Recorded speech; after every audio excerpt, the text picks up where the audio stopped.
Braves gens, bonsoir et bienvenue dans Horrifiques histoires.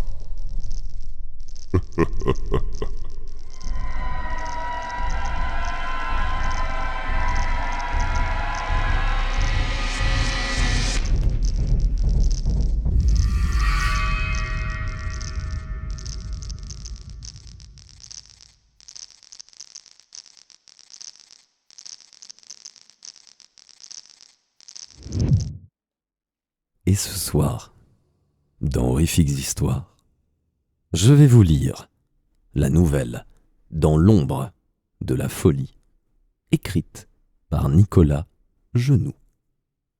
Braves gens, bonne écoute.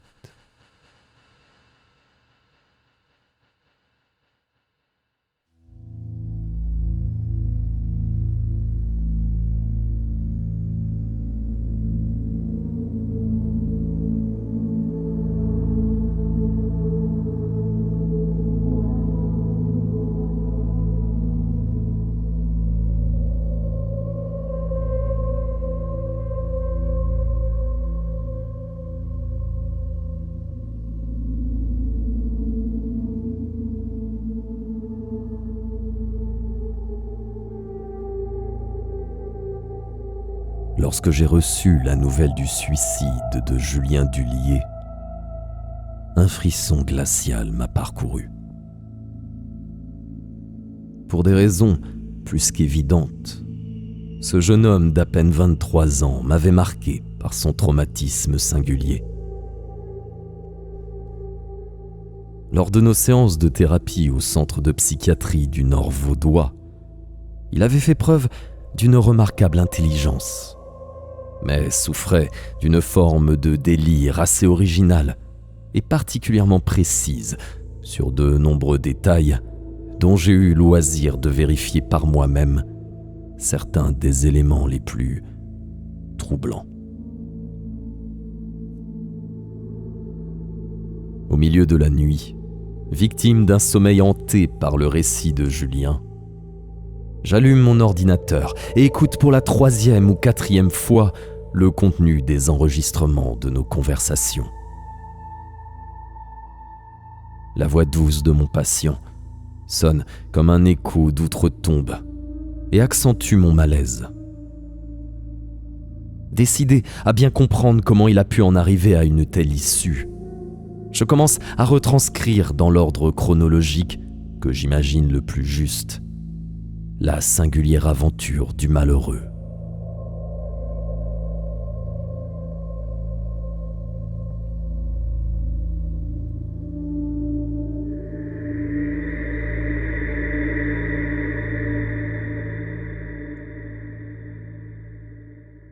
Julien Dullier restait un pur lausannois. Né à la clinique de la Source d'un couple de fonctionnaires, il avait vécu dans le quartier Sougar et, après une scolarité normale, avait fini par étudier la sociologie à l'université.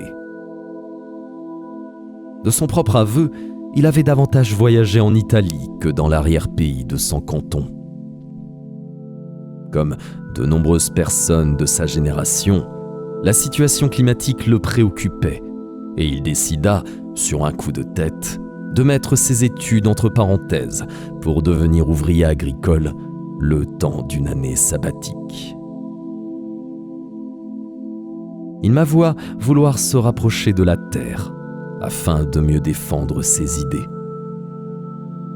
Julien possédait la beauté singulière des étudiants épris de justice, et sa naïveté se reflétait dans ses attitudes, un brin maniéré et son sourire permanent.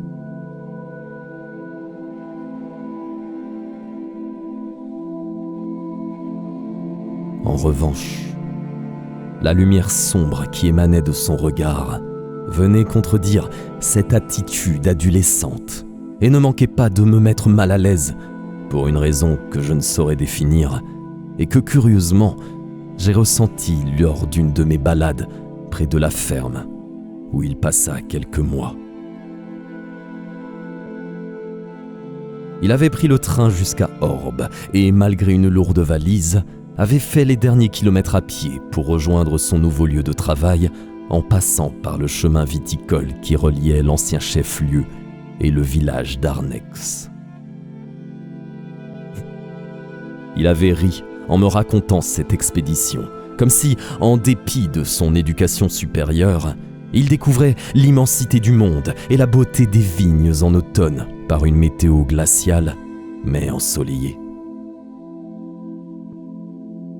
Son regard s'était assombri lorsqu'il me décrivait la vieille ferme bernoise à l'ombre de la colline boisée qu'il avait vue pour la première fois depuis le chemin la surplombant.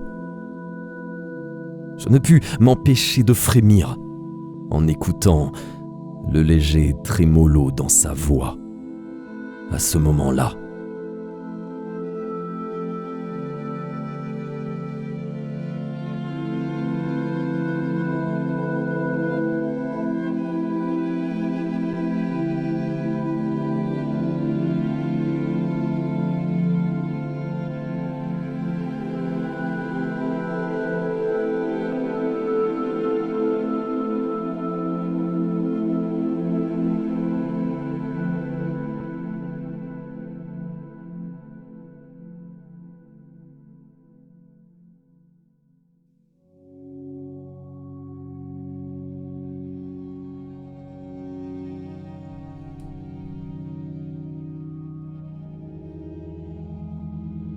la bâtisse de la famille Nidegger tombait en ruine.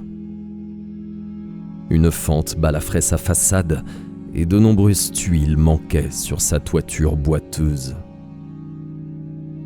Bien que construite sur le modèle des occupants bernois, elle était plus ramassée que celle que l'on voit dans les campagnes de l'Emmental, comme si son bâtisseur voulait affirmer un statut qu'il ne possédait pas. Elle n'était guère loin de la route d'Orny, mais lui tournait le dos, orienté au nord, pour contempler les vignes en coteaux et le Jura en arrière-plan. En s'approchant de la ferme, Julien ressentit immédiatement une oppression malsaine et une mise en garde intérieure qu'il aurait mieux fait d'écouter. À mesure qu'il descendait le chemin, il lui sembla voir la lumière du jour décroître, comme si les couleurs désertaient ce lieu. Un molosse noir l'accueillit avec agressivité d'un aboiement rauque. L'animal cracha quelques glaires à ses pieds, d'une teinte indéfinissable. Son futur patron fit meilleure figure, malgré une tendance à utiliser des termes du patois vaudois, matinés d'expressions suisse-allemandes. Fritz Nidegger, un vieil homme trapu, étonnamment alerte pour son âge, dissipa le malaise par son hospitalité chaleureuse et lui présenta aussitôt Régula, sa fille, que mon patient qualifia de manière flatteuse. Julien fut immédiatement troublé par son regard, qu'il jugea après coup déplacé. Elle s'approcha de lui en le reluquant et lui tripota l'épaule et le bras, le traitant comme un simple animal. Mais, hormis ce curieux rituel de bienvenue, les premières semaines furent surtout exténuantes pour le citadin. Il constata rapidement la rudesse du métier de paysan, occupé non pas aux vignes comme il l'avait espéré, mais à veiller sur une bonne centaine de petites chèvres naines et à effectuer quelques travaux de réfection dans la grange. Lui, qui n'avait jamais touché un outil de sa vie, dut mettre son intelligence d'universitaire à profit pour comprendre le maniement de ces nouveaux instruments.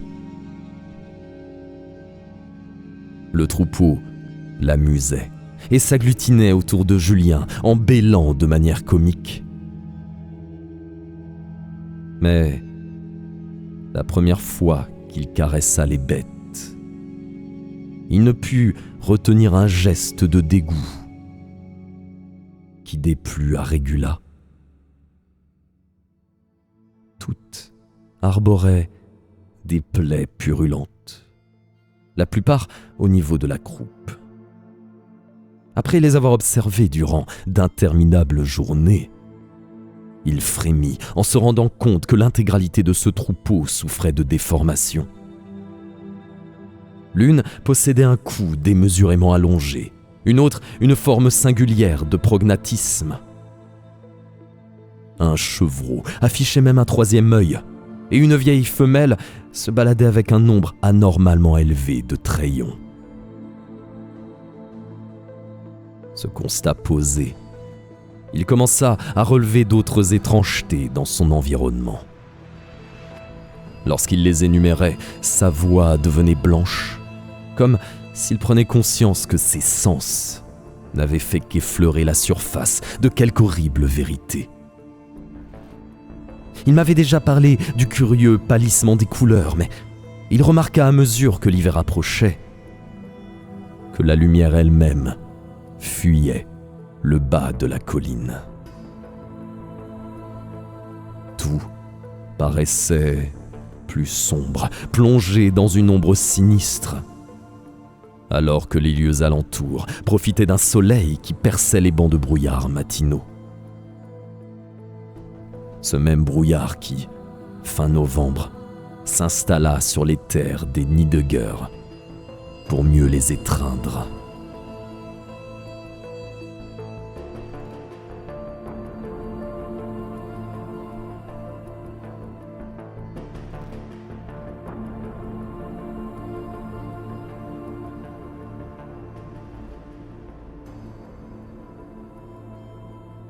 Dans cette humidité permanente, Julien continua son travail sous le regard pesant de la belle Régula.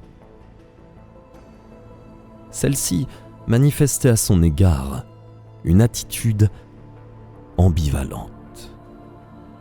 Quelques gestes déplacés trahissaient la lubricité de ses intentions. Mais sa considération transpirait le mépris. Elle veillait toutefois à son confort et lui apprenait les rudiments du métier.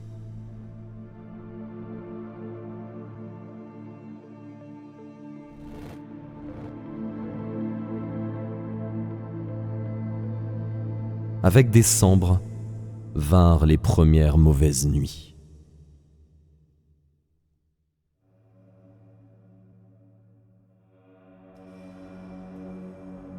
Il fut à plusieurs reprises réveillé par un grincement régulier qui mit en éveil l'imagination du jeune homme.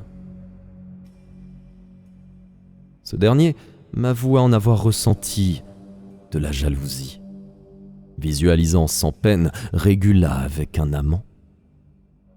Mais une nuit où il se leva pour chercher un verre d'eau, ce bruit se fit plus clair dans le couloir, ainsi que des gémissements sans équivoque. Il courut se réfugier dans sa chambre, persuadé d'avoir entendu père et fille se livrer à des actes incestueux. Il en conçut un profond dégoût et songea à repartir chez lui avant les fêtes de Noël.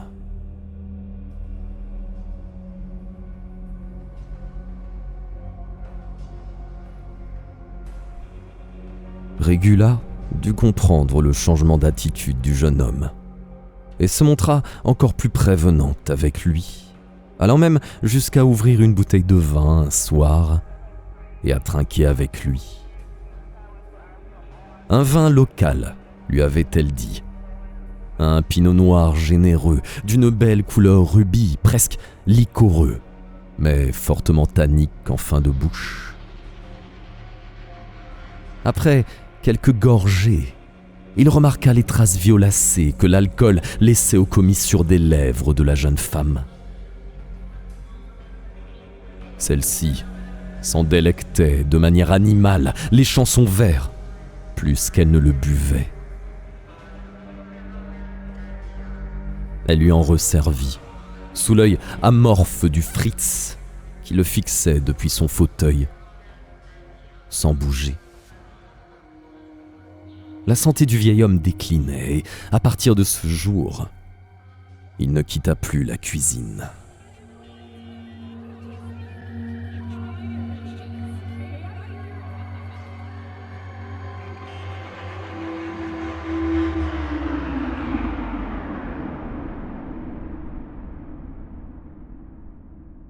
Julien se réveilla à l'aube du 6 décembre.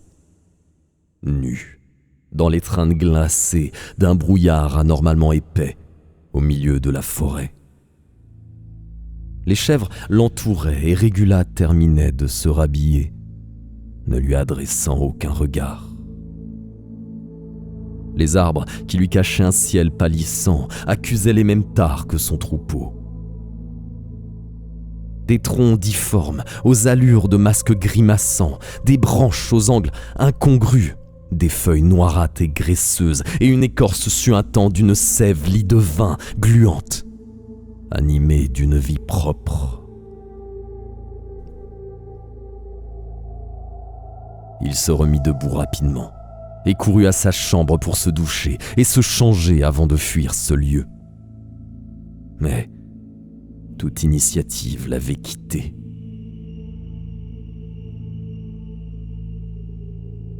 Il tenta à plusieurs reprises de décrire son état d'esprit, scindé en deux entités qui cohabitaient en lui. Il y avait le lucide, qui se rendait parfaitement compte de la terrifiante situation dans laquelle il se trouvait, qui cherchait une logique cartésienne aux événements qui se produisaient autour de lui, qui lui hurlait de rejoindre la route à moins de 100 mètres et de retourner à Lausanne. Ce lucide s'opposait au fasciné, troublé par l'inquiétante charge érotique que dégageait Régula et qui finalement l'emporta. Une fois habillé, au lieu de plier bagages, il descendit à la cuisine prendre un solide petit déjeuner, sous le regard toujours fixe du vieillard, avant d'aller s'occuper des chèvres.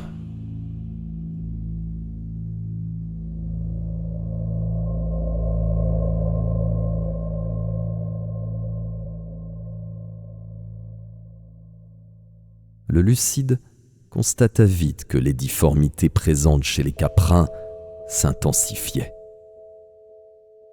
2 têtes, des yeux qui naviguaient sous le poil de l'encolure, une 5e patte, des cornes démesurées. Au-delà du champ, la colline boisée semblait douée de sa propre conscience maligne. Les conifères avaient abandonné l'espace à des arbres distordus, aux visages effrayants, gueules ouvertes comme s'ils entonnaient un chœur maléfique. Sur les vignobles, les rangées de cèpes sans feuilles prenaient des allures de cimetière, même si leurs troncs torturés imitaient des mains griffues sortant d'une terre noire, riche, grouillante d'une vie malsaine.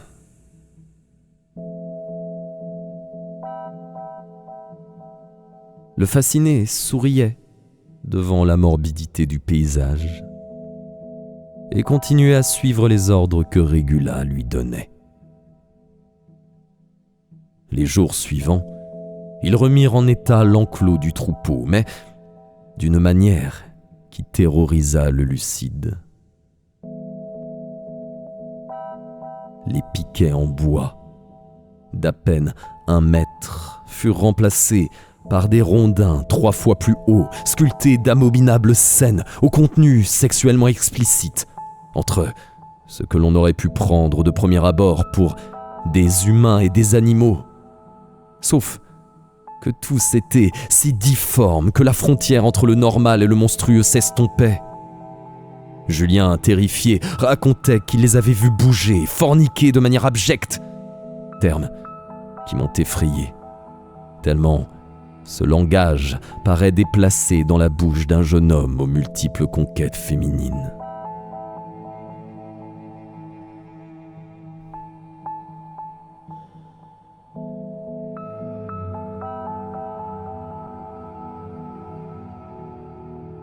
Chacun de ces piliers maléfiques fut relié aux autres par une haie en osier, tressée avec les branches coupées des vignes du père.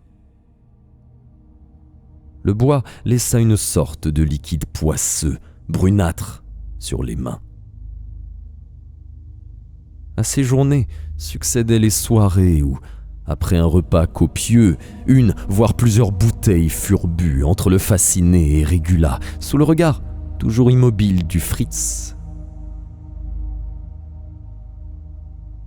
Le lucide le crut mort. Mais de temps à autre, il entendait sa respiration sifflante. Il ne se souvenait jamais de son coucher, seulement des litanies qui résonnaient dans sa tête.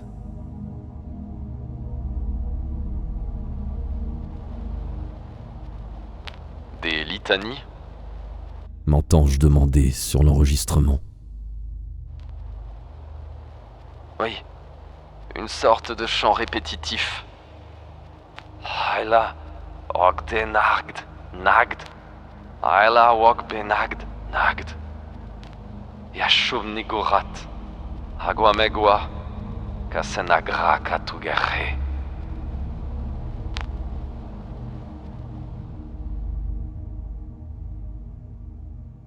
J'ignore si c'est la fatigue. Mais la luminosité diminue dans la pièce, tout comme la température, alors que la voix de Julien résonne, plus gutturale que jamais. Son chant est rauque, et je devine que chacune de ses syllabes impies lui écorche la gorge, tant elle semble provenir du plus profond de son être.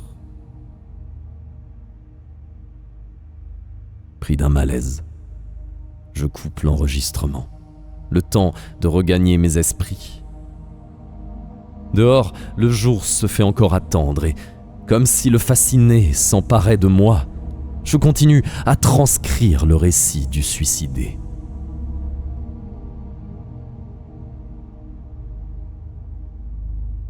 Julien ne se réveilla plus dans la forêt, toujours dans son lit.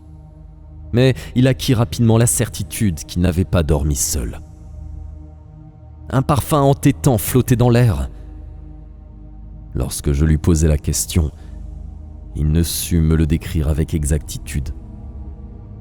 Je le voyais frissonner, comme si ses narines s'emplissaient à nouveau de cette étrange fragrance. Floral, fongique, comme une terre fraîchement remuée. Une émanation de putréfaction aussi.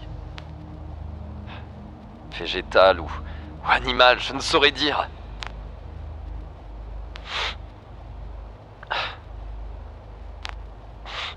Et une dominante qui m'est totalement inconnue, qui n'appartient pas à mon domaine de connaissance. Une odeur d'un autre monde.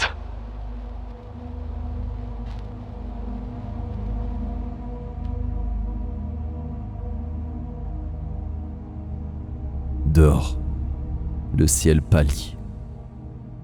Je devine le découpage des sommets alpins et je sors sur ma terrasse. L'air est déjà chaud et moite, mais tout semble endormi. Dans moins d'une semaine, les jours vont raccourcir. L'exact opposé de ce que Julien me confie. Je respire profondément et, malgré ma fatigue, continue mon travail de retranscription.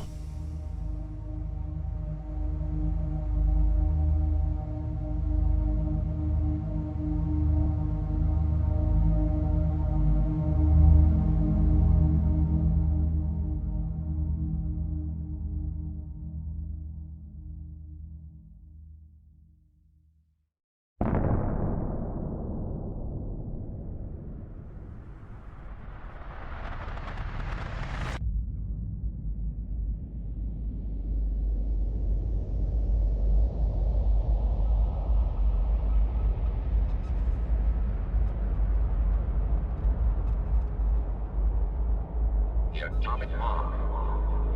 The atomic bomb. The atomic bomb. The atomic bomb. The atomic bomb.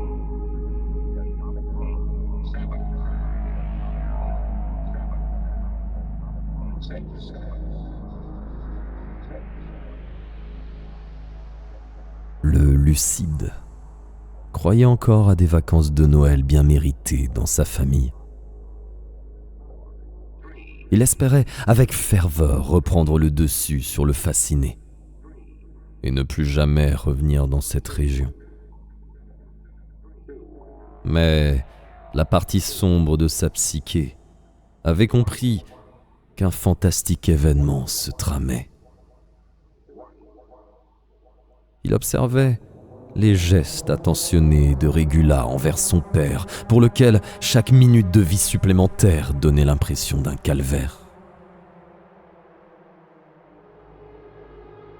Le vieillard enjoué de l'automne avait fait place à un être au visage torturé, dont la peau se liquéfiait comme de la cire fondue. Le regard éteint, perdu dans le vide. Il marmonnait d'incompréhensibles prières.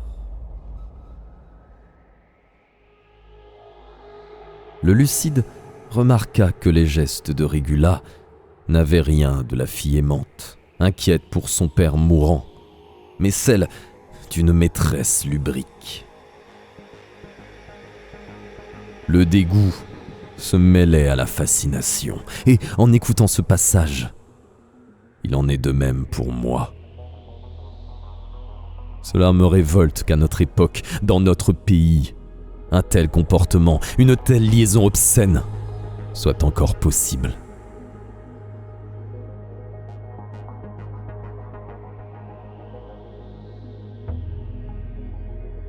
Le dernier matin.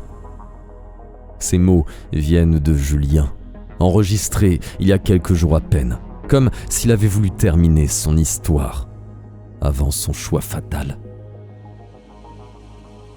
Je me souviens parfaitement de cette ultime séance. Il y avait une tristesse infinie dans sa voix, et parfois une réelle terreur qu'il s'efforçait de surmonter avec un inhumain courage.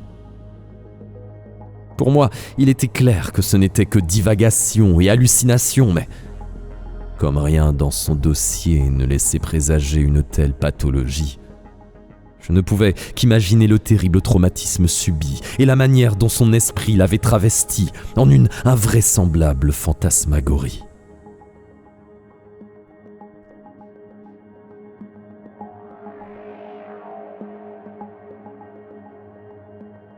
Ce dernier matin, donc, il se leva avant l'aube. Régula, encore présente, l'observait dans le noir. Il entrevoyait sa silhouette athlétique, nue, qui se découpait dans les ténèbres. Il la devinait, plus qu'il ne l'apercevait, si ce n'est un curieux éclat lumineux dans son regard. Un désir irrépressible de l'étreindre monta en lui, mais cette libido malvenue fut douchée par l'impression soudaine qu'il avait face à lui une vieillarde malveillante.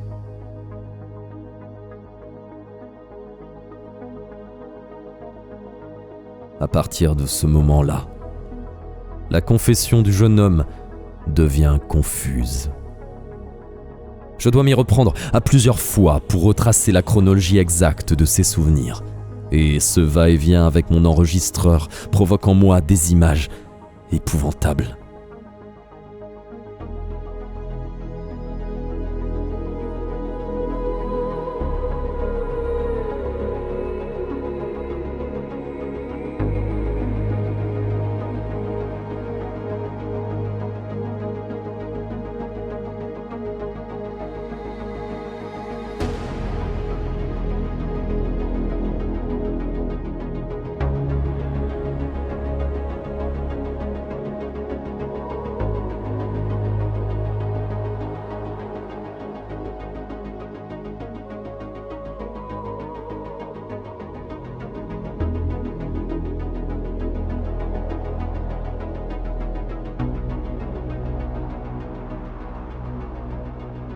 Il passa la journée à décorer les chèvres naines, une à une, avec du houx, Des branches de sapin, de petites décorations en bois sculpté évoquant des créatures tentaculaires et globuleuses.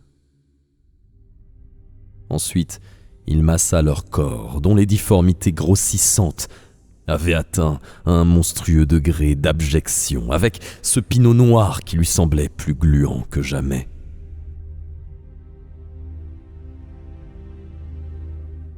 Peu avant la fin de l'après-midi, alors que la luminosité baissait déjà sous un ciel plombé par de lourds nuages hivernaux, Régula sortit de la demeure en poussant son père dans une antique chaise roulante. Le vieillard avait été lavé et portait un costume du dimanche défraîchi, daté d'au moins un siècle. Il ne bougeait plus, et seule sa respiration plus sifflante que jamais trahissait le reste de vie qui luttait contre sa mort prochaine. Sa fille le plaça devant son ouvrier agricole. Et ce dernier jura que le Fritz l'observait avec un rictus moqueur et un regard d'une infernale noirceur.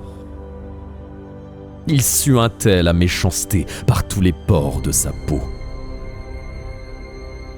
Pris d'un bref sursaut de vitalité, il se remit à marmonner sa prière dans cette langue gutturale et dérangeante aux oreilles qui martyrisait les rêves de Julien depuis des semaines. Les seuls mots dont Julien se souvenait clairement étaient Ya, Shub Nigurat, Ftagen Noke Melwe. ce qui n'avait de signification ni pour lui, ni pour moi. Régula inspecta le troupeau et s'extasia comme une gamine devant le travail de décoration du jeune homme. Elle l'embrassa sur la joue avec un sourire chaleureux, pour la première fois depuis son arrivée. Le regard du Fritz vira à la colère, et sa fille le rassura d'un baiser sur la bouche, clôturant ainsi l'incident.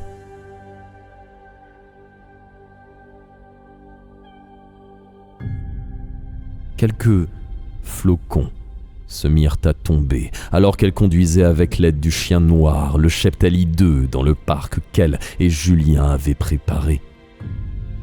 Elle retourna vers son père et poussa sa chaise jusqu'à un cercle central dessiné à même le sol d'une poudre rouge. Régula, Fritz, le molosse, les chèvres, l'enclos, une crèche parodique et monstrueuse pour un Noël impie. Régula tendit les deux mains vers Julien pour l'inviter à les rejoindre.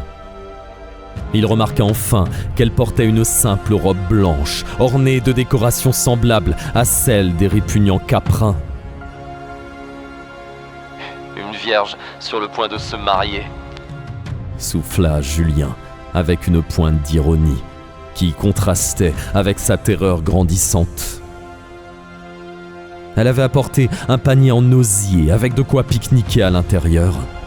Un fromage de chèvre confectionné par ses soins, un pain noir au raisin et ce pinot né de ses propres vignes. Elle l'étendit en offrande au jeune homme qui, sous la coupe du fasciné, mordit à pleines dents ces produits issus d'une abominable agriculture. Régula officiait une étrange cérémonie. Son visage blanchâtre irradiait d'un bonheur à la limite de la folie. Elle parlait la langue gutturale avec une aisance remarquable. Et ses gestes se teintaient d'une absurde théâtralité.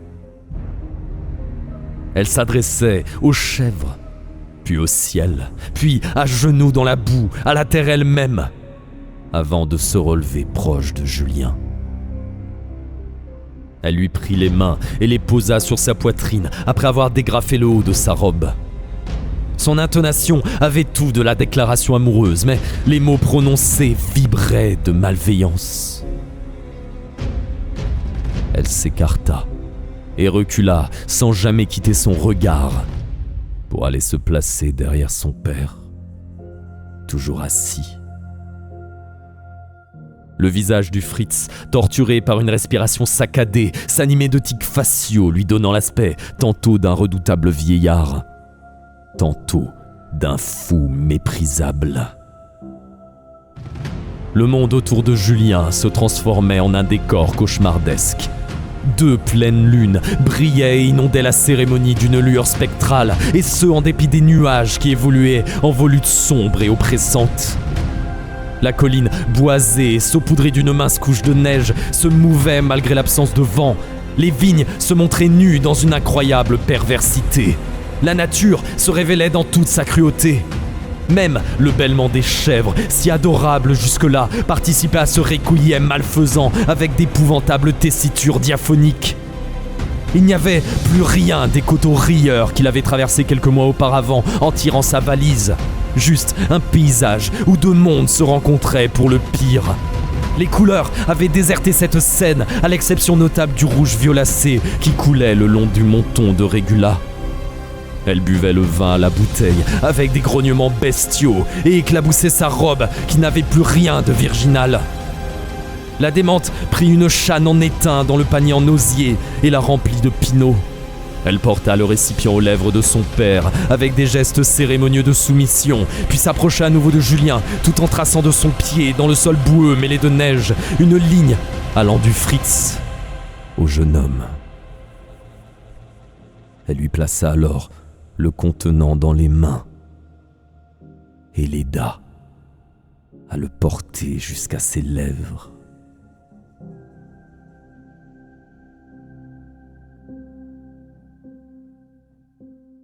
Un silence oppressant marque l'enregistrement.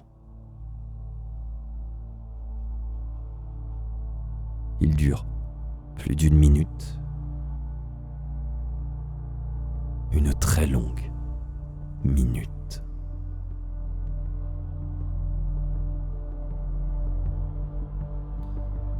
Je n'osais intervenir et Julien ne parlait plus.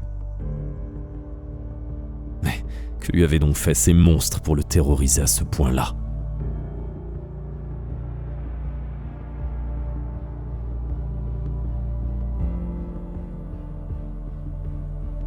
Enfin,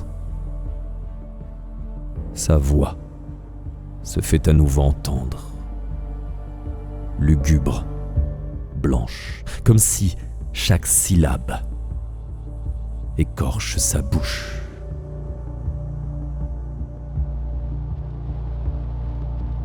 Lorsque mes lèvres touchèrent le vin, je fus pris d'un grand vertige.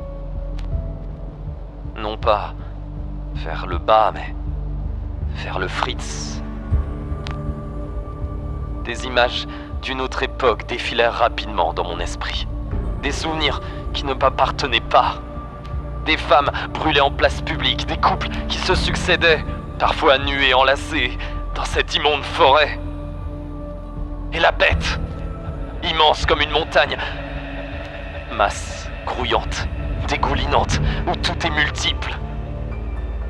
Yeux, gueule, sabots. Une créature cachée dans les paysages du monde entier. Et au-delà.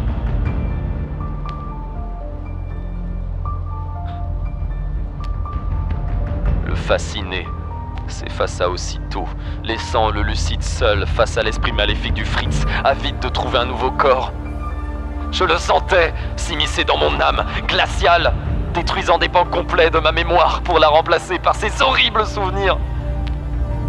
Ils sont encore en moi, des visions datant de la construction de la ferme, alors que les confédérés brûlaient toute résistance dans le pays vaudois. L'être profondément abject qu'il était déjà, abusant déjà de sa folle de fille, se laissant fasciner par cette colline ombrageuse, émanation d'une créature qui dépasse notre entendement. Génération après génération, ce couple survécu en prenant les corps de jeunes gens, perpétuant leur culte obscène, se livrant corps et âme à celle qu'ils appelaient la chèvre noire des bois aux 1000 chevreaux, manifestation de la nature corrompue.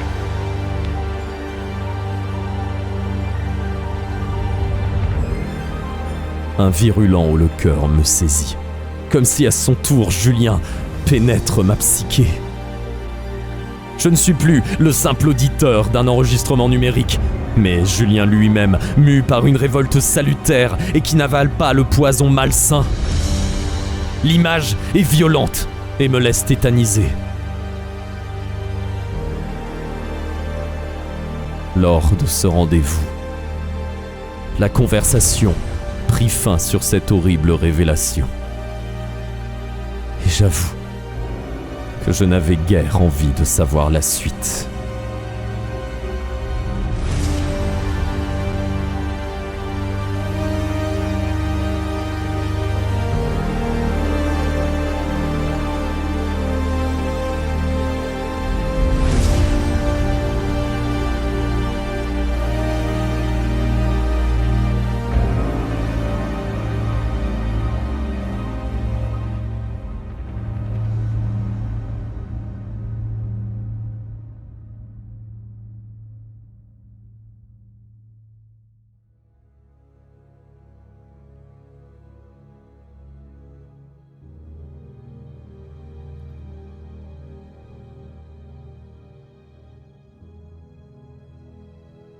Julien fut retrouvé par un couple de promeneurs, errant dans les champs entre Bavois et Chavornay, visiblement ébranlés.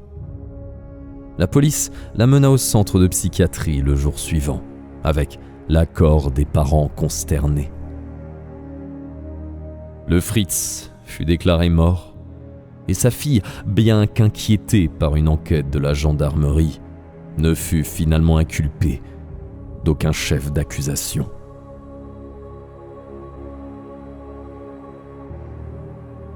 Je m'habille prestement et conduis en direction d'Arnex, mu par un désir frénétique de connaître la vérité. Je me parque le long des vignes et termine l'itinéraire à pied. Le ciel bleu semble bénir un paysage idyllique. La lumière du matin fait ressortir les différentes nuances de vert de vignobles soigneusement entretenus. Après 10 minutes, je me retrouve au croisement où, pour la première fois, Julien avait aperçu la vieille ferme bernoise. Je descends avec circonspection le chemin, attentif aux détails qui m'entourent. La luminosité décroît quelque peu, comme si, mais ce n'est pas le cas, l'ombre de la colline s'étendait sur les terres de la famille Niedegger. Le cerbère aboie, mais la sombre créature dont Julien n'a jamais mentionné le nom est retenue par une lourde chaîne corrodée. La bâtisse est en piteux état, faute d'entretien. Quelques chèvres parcourent librement les vignes, et l'une me regarde de ses 3 yeux. Vient le choc final qui me fait admettre la véracité du récit de mon patient. Sortant du bois qui m'apparaît plus sinistre que jamais, une belle jeune fille se laisse surprendre par ma présence. Elle se dirige vers moi et, à mesure qu'elle réduit la distance entre nous deux, je distingue de plus en plus clairement la folie qui ravage son être, sous le poids des ans qui la torturaient. Le poids d'innombrables vies.